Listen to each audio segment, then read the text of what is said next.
What about carbohydrates for females? Yeah, it's great because I feel maybe the females just through social media tend to think carbs are bad or carbs put on fat mass, and they want to take this opportunity to be like, no, carbs are your friend, and carbs are really important also for the female hormones. So if we're cutting out carbs, we could be blunting the impact of these fluctuations in hormones which our female athletes need. So having carbohydrates in your daily diet is really important for female athletes. Yeah, that's really interesting. And is that the area that you see female athletes often neglect because they're thinking about body awareness and things like this? And it's that whole, maybe I'm gonna get bloated or be a bit bigger or something like that.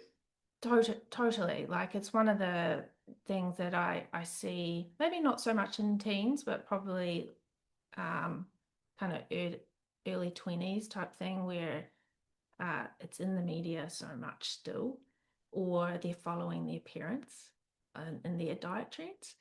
And it's this whole persona where carbs are bad, they make you feel bloated, where it's actually not. It's such a good fuel source to help. And I find with female athletes, if they are going on this low carb kind of way, they put carbs back in their diet, they feel so much better. Hmm. They have their energy, they can train harder, and they also recover better. So um, I think it is one of those key macronutrients that we need to incorporate in the diet, particularly for the athletic population.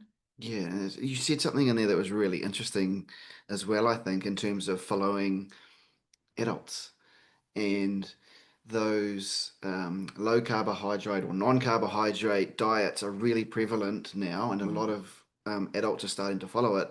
But for a teenager who is growing, exactly. studying, and really into their sport, it can have a really negative effect on them, couldn't they, if they're following that and not having those carbs? Yeah, you raise a good point about school and like that whole concentration brain function. Like carbs is one of those fuel sources Yeah. that we need for concentration. So if someone is either reducing or lowering the amount of carbohydrate, are they struggling in class? Are they struggling with concentration? Can they get through their homework?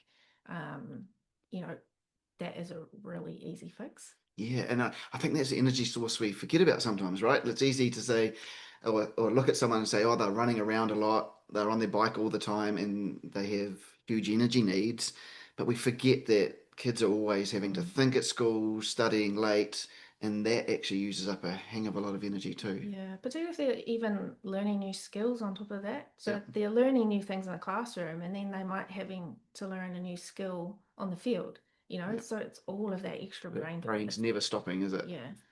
Yeah, interesting. And so, just getting back to that whole parent thing, I think it's probably really important for us as parents not to push onto our teenagers what it is that we're doing, right? And to think of them as being at a completely different stage of Mhm. life and that their dietary needs are different to ours. Yeah, and that's where it comes back to that plate model, Yeah.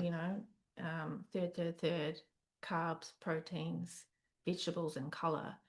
That makes sure that that athlete is getting a well-rounded plate, and then you also add on your fats to that as well, just to make sure everything is balanced. Love it.